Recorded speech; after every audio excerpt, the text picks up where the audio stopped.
Hello superstar, welcome. In this video, I'll be sharing how you can become a self-help guru so you can contribute to the world in a positive way.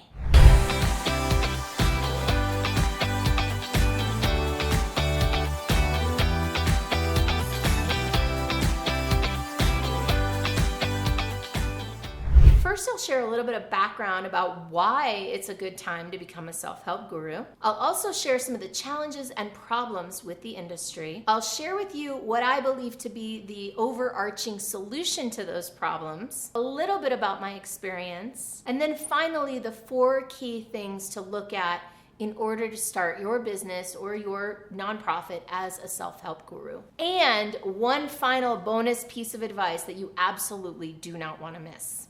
So in my opinion, and I get that I might be a little bit biased or a lot biased, the self-help industry is the best industry in the world. It is completely dedicated to helping people become their best self and to empowering people to do it on their own, at least in theory. Right now, it's a growing industry.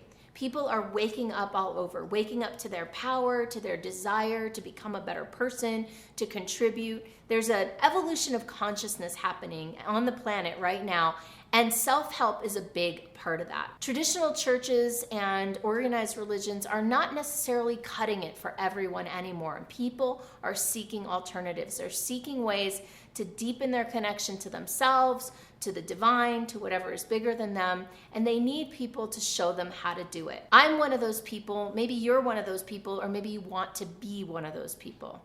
There's never been, in my opinion, a better time to be one of those people and to do this kind of work. The world really needs it, and there's a huge amount of opportunity in it too. And while it's an amazing industry, and I alluded to this earlier, there are also lots of problems in it as well. There are scammers. There are people who will take advantage of vulnerable people who need help, and that's not great. There are also people that promise the moon, the stars, and the sun and then don't deliver, which is no good, and it hurts our industry. And so the solution to this problem and the way to be someone who's elevating, who's adding value to the industry, in my opinion, is to focus on integrity first. And what I mean by that is to make sure that you have a solid message and offering, and that you totally and completely and congruently embody your own message and your own offering first. One of the biggest problems in this industry is people offering and selling something that they don't fully embody yet.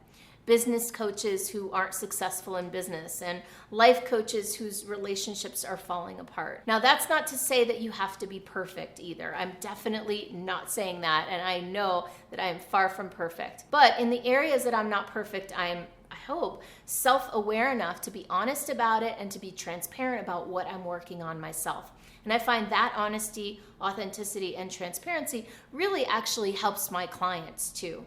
So before I get into the 5 keys of how to become a self-help guru, I do want to share 2 things. 1, please like this video, subscribe to this channel, and feel free to add a comment or a question below. I love hearing from you. The second is just a little bit about my background. So I've participated in this industry in some way or another for over 10 years now. It started with my own personal journey and transformation.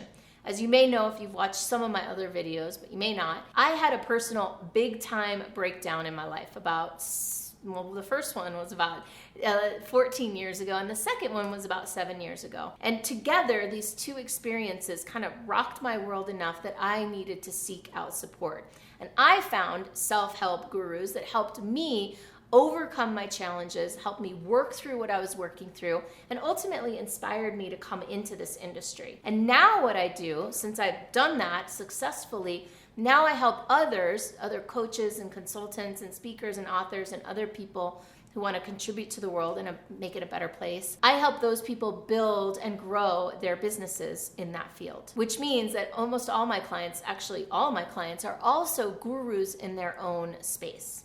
So how do you do it? Well, number 1, I intimated this earlier, you got to start with yourself first. You got to do the work on you. There has to be congruency of message. Whatever it is you're teaching others, you have to be the embodiment of it. So that's the first most important thing. If you think for one moment that you have done all the work and that you are completely baked and complete, think again. If you're going to be a self-help guru, which we'll talk about that word in a moment, you have to first and foremost realize that you are never done. You have not completed the work yourself. No matter how amazing your life is and how far you've come, there's always more work to do. The second thing to do is to identify your core key message. What is it you're here to deliver? What message are you here to share? What opportunity are you bringing to the world?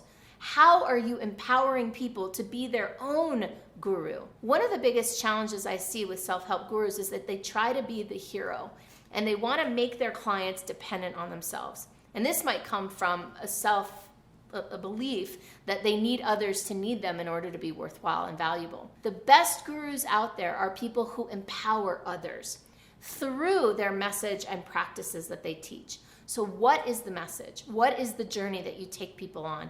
And does that journey help people become the sovereign, empowered leader of their own life?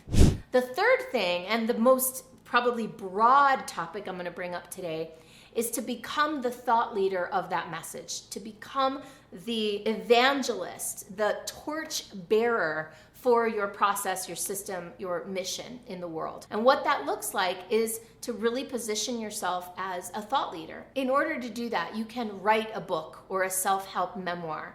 You can publish a blog. You can create a podcast. You can publish videos on YouTube like I do.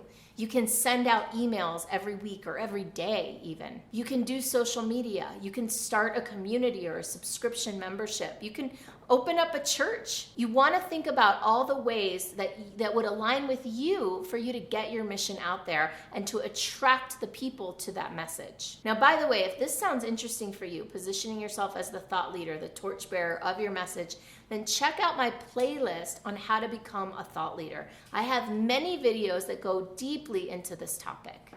The fourth thing to look at is what is the business model for how you're going to monetize your leadership. Now, whether you're a for-profit or a nonprofit, you still need a business model. You still need to generate revenues in order to grow the operation and to get the mission and the message into more people's hands. So what's the business model? Are you going to charge for coaching? Are you going to charge for information products? Are you going to create a membership community where people pay by the month?